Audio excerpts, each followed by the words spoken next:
নমস্কার বন্ধুরা, আশা করি সকলেই খুব ভালো আছেন। আমি শিউলি আর আমার রান্নাঘরে আপনাদের সবাইকে স্বাগত। আমি আজকে বানাতে চলেছি মাটন বিরিয়ানি। সেটা খুব সহজ পদ্ধতিতে, কারণ আমার দিদি এসেছে, সে কালকে চলে যাবে আর আমার কাছে সে মাটন বিরিয়ানি খেতে চেয়েছে, তার জন্যই খুব সহজে বানাচ্ছি। আমার ঘরে যা যা আছে তাই দিয়ে। আপনারাও কি এভাবে বানান? বানালে অবশ্যই কমেন্ট করে জানান।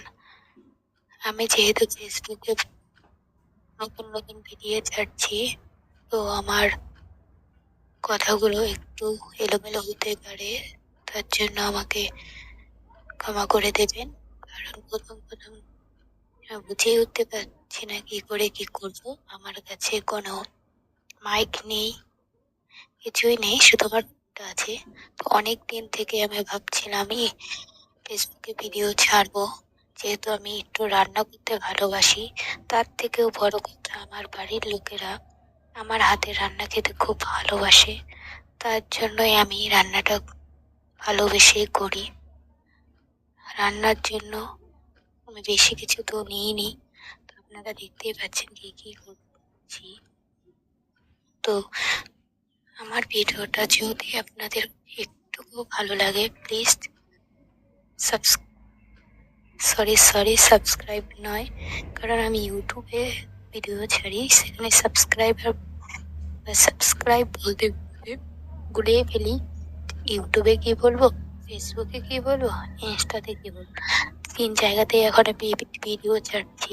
আগে যেহেতু ছাড়া হয়নি, কিন্তু আপনি দেখবেন, আপনারাও যদি ভিডিও ছাড়তে চান তো ছাড়তে পারেন। আমার মতন ছাড়বো করতে করতে 2-3 বছর চলে গেল, আর এতদিন আমার ফোনটাও ঠিক ছিল না। এটা আমি নতুন কিনেছি, তারপরও আমার 4-5 মাস লেগে গেছে যে করবো কি করবো না। কিন্তু এখন আমি যখন 1-2টা ভিডিও ছেড়েই ফেলেছি সব জায়গায়, তো এখন আমার নেশা হয়ে গেছে ভিডিও ছাড়া। তার জন্য আমার ভিডিও না ছাড়লে ভালোই লাগে না। তো যা পারি, যেভাবেই পারি ছাড়ার চেষ্টা করি ইউটিউবে ভিডিও, ফেসবুকে।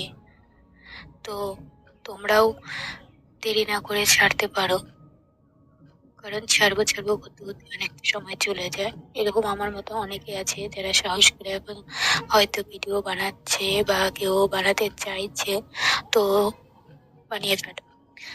আর আমি যেহেতু রান্নাটা সব সময়ই খুব সহজভাবেই করি, কারণ আমাদের তো ঘরে সবসময় সবকিছু থাকে না। আর আমি চাই যে একটু রান্নাটা সহজ পদ্ধতিতে করার। আমার বাড়িতে যা যা থাকে তাই দিয়েই করি, বেশি কিছু লাগে না। আর আনিও না দোকান থেকে, আনলেই আমি সেটা আনতে পারি, কিন্তু আমি আনি না। নিজের মতো করে একটু ট্রাই করি, কিন্তু খেতে খুব ভালোই হয়, মন্দ হয় না। আর আমার বাড়ির লোককে এত প্রশংসা করে যে তাতেই আমার রান্নার ইচ্ছেটা আরো দ্বিগুণ হয়ে যায়। দেখো, বক বক করতে করতে আমার রান্নাটা তো প্রায় হয়েই এলো। এখন আমি ভাতটা করে নিচ্ছি।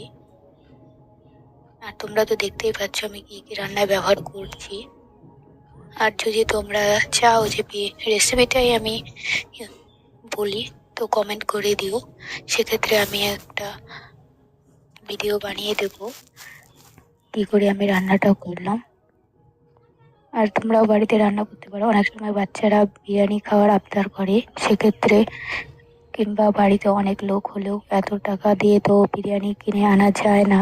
আর আমার মতন কিপ্টে মানুষ হলে তো টাকাটা অপচয় বলে মনে হয়। আমরা খুব কমই আনি বাইরে থেকে জিনিস। আমি যতটা পারি ঘরেই বানানোর চেষ্টা করি।